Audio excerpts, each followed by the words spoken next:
Guys, this is Teddy. Welcome to my YouTube channel. In this video, I'm going to be talking about real estate agent Facebook ads and how you can create real estate Facebook ads that generate leads for relatively little money.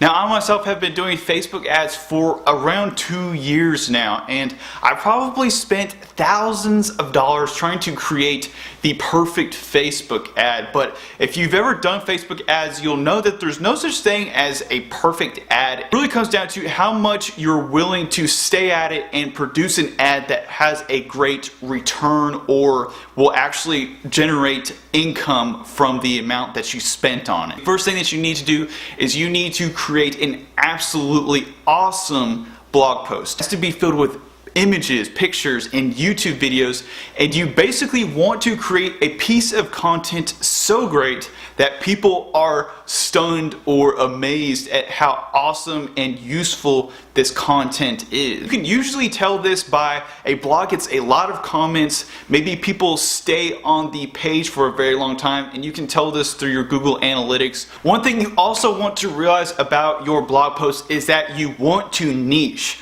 Gone are the days where you can do just a home value and send it out to a couple people and get seller leads.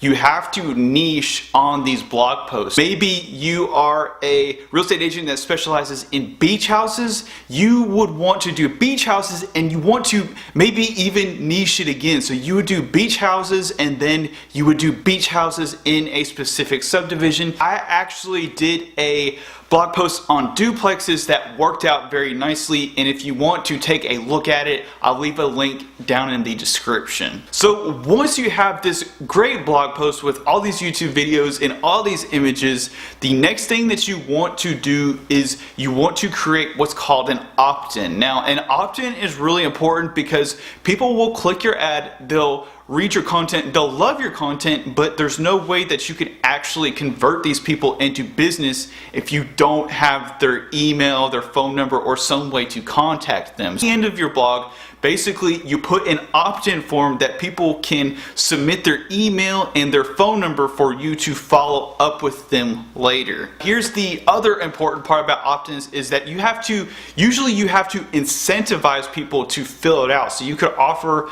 maybe a guide of some sort, or in my case I offer to give people access to the MLS or give them a subscription to the MLS if they fill out the form. Basically you're trying to incentivize people enough so that they fill out that opt-in form so that you can contact them later if they fill it out. You've got your awesome blog post, you've got your opt-in form at the bottom of the blog post. The next thing you need to do is you need to create the actual Facebook ad, and this part isn't nearly as complicated as people make it out to be. And basically with the ads, I try not to make them too flashy and I try not to make them too dull. If you make them too flashy, then you're just going to get people who are attracted to the image and you're not going to get people who are actually serious about duplexes or whatever niche that you go after. So you have to find a balance there. You want to figure out what demographics that you're going to target, and Facebook gives you an amazing tool set to do this. You can target people by location,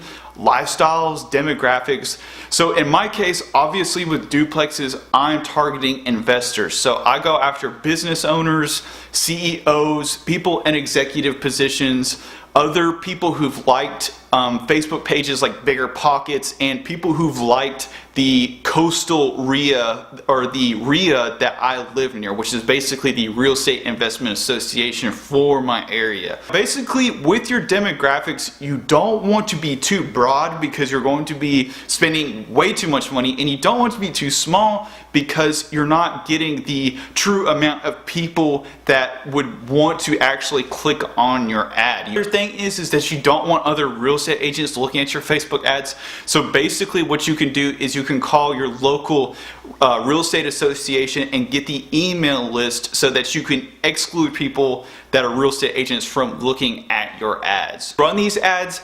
Typically, I only spend around $2 to $3 a day. Have a ad that generates a lot of leads. Basically what I do is I double down and I start spending maybe $10 or $20 on that particular ad. The best thing to do in the real estate Facebook ad game is you just want to check your analytics. What are people doing when they get on your site? Are they bouncing out as soon as they get on? That may be a sign that your content is not good enough. Maybe you should go back, add a couple YouTube videos, add a couple pictures. So many people are very hesitant to fill out the opt-in form, but they will actually give you a call too. So make sure that you have a place where people can email and people can call you. And a lot of times too, I have what's called ghost leads, or basically people who went to your website and they come back later and they didn't fill out the opt-in form, but they're still technically a lead. One great thing about Facebook ads too is that you can gain followers. So people who come in through my Facebook ads will oftentimes see all my other content. They'll follow me on other forms of social media. Maybe they'll follow my YouTube channel, and I can still remain in contact with them that way. And that's really the name of the game, is staying in front of people until they get to the point where they actually purchase a piece of real estate. But anyway, I hope that you guys enjoyed this video. If you did, make sure to hit that like sub button, make sure to subscribe, and as always, thank you for watching.